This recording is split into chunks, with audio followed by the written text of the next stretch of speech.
Okay, thanks guys for coming. I'll be real quick.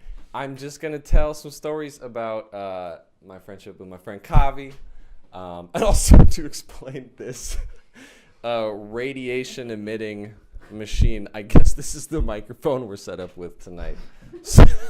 So classic bend a rig. Anyways, okay, so about Kavi. In order to explain my relationship with Kavi, I have to tell you a little bit about myself first. So I was 16 years old. A lot of you guys know this. I was 16 years old when my family were about to move to Houghton, Michigan, after living in East Africa for 11 years. And my mom knew that this was going to be a big change for my brother and I. And so before we left, she sat us down and she had us watch this classic piece of American cinema that explores, the complex landscape of American high school culture, Lindsay Lohan's Mean Girls. And so my brother and I, we're like taking this seriously. We're popping in. We're like, we got to learn. We're paying attention. We're taking notes.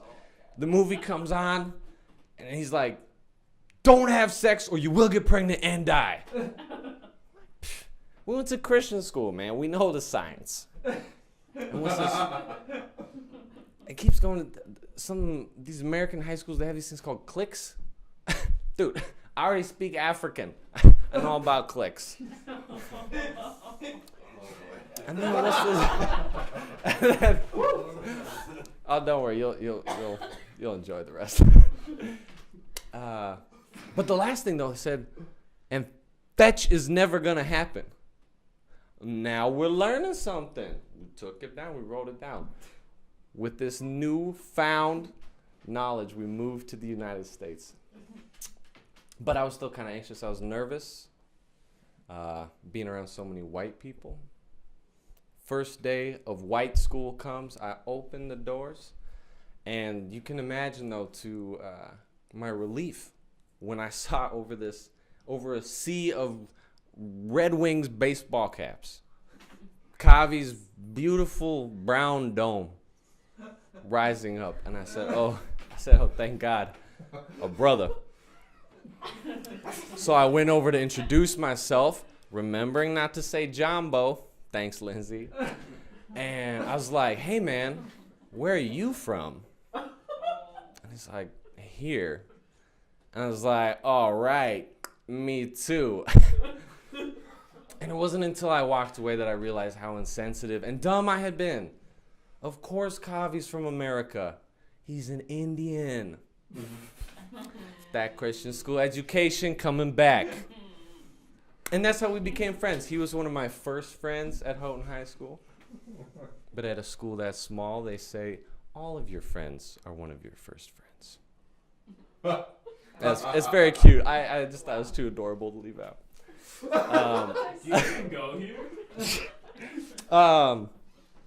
So, anyways, my favorite story about Kavi in high school was when we were in Miss Antela's English class one day, and we were supposed to wrestle with this ethical dilemma that's presented in this classical philosophical thought experiment called the trolley problem. So the premise is you happen upon some train tracks, and there are three people who are tied down to the track, and there's a train coming. They're going to die. No time to untie them.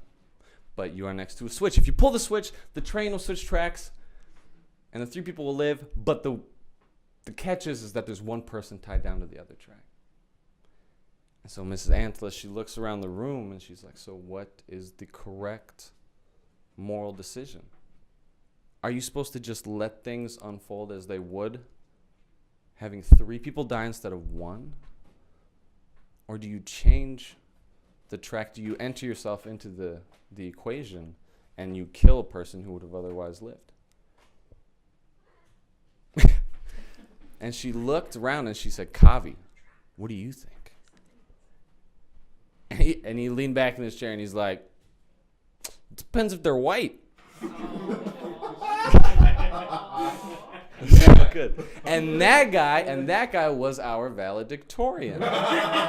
And so as valedictorian, he gave a speech. He gave a great speech He didn't hold any punches. He said a lot of things that could have made some people angry. He took on the principal. He took on the school board.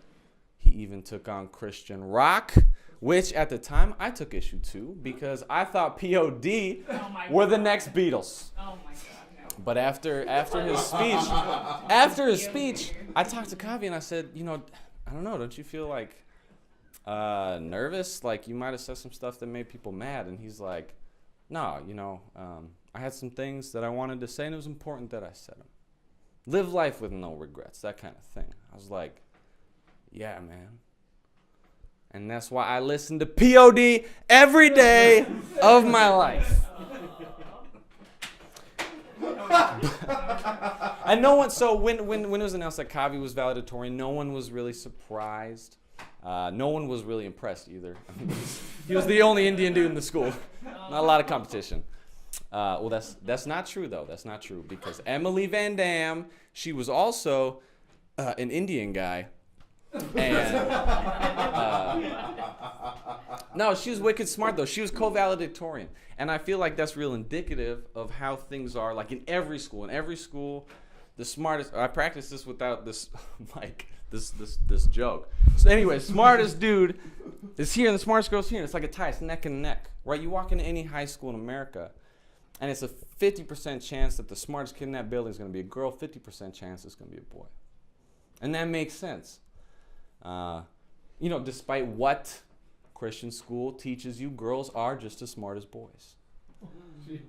But how come, this is, what also confuses me though, is how come it's true that if you go into any high school in the United States, the chances are 100% that the dumbest kid in that school is a boy.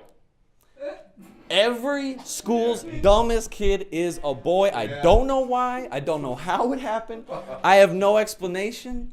It's like dudes as a species are struggle. We don't have like a glass ceiling. We have like this dirt pit of, I don't know. If I had more time to work on the joke, I would elaborate a little bit. But I think it's pretty good for now. A pit of some sort. I think it's good. So anyways, Kavi, he was valedictorian. He gave the speech. We graduated. We went off to college, except for that one dumb boy. And when I was in college, that's when I learned that Kavi got a job with Nickelodeon. And I couldn't believe it. I thought it was the coolest thing in the world. My friend had a job for a network that raised a generation. And his job there was to help schedule the programs. He would set up which shows got played when, and that was pretty cool. And one time he was showing me what he was working on. And he had like a killer lineup, right? He had all the classics. Hey Arnold, Doug, Kanan and Kel. But I know something was weird, and I said, Kavi, how come in your schedule there's no Rugrats? And Kavi looked at me, he's like, well, it's like I told you, man. Live life with no regrets. That's pretty bad. I know, it's pretty bad. And Kavi knew it too. Kavi knew it too because he looked at me and he shook his head and he's like, dude, you made up this whole conversation and the best thing you could have me say is a dumb pun? Sorry, man. I don't know. But speaking of regrets, though, there is one thing that I do that I would want to address, and this is a conversation that we actually did have. It was real, and it was one day in high school.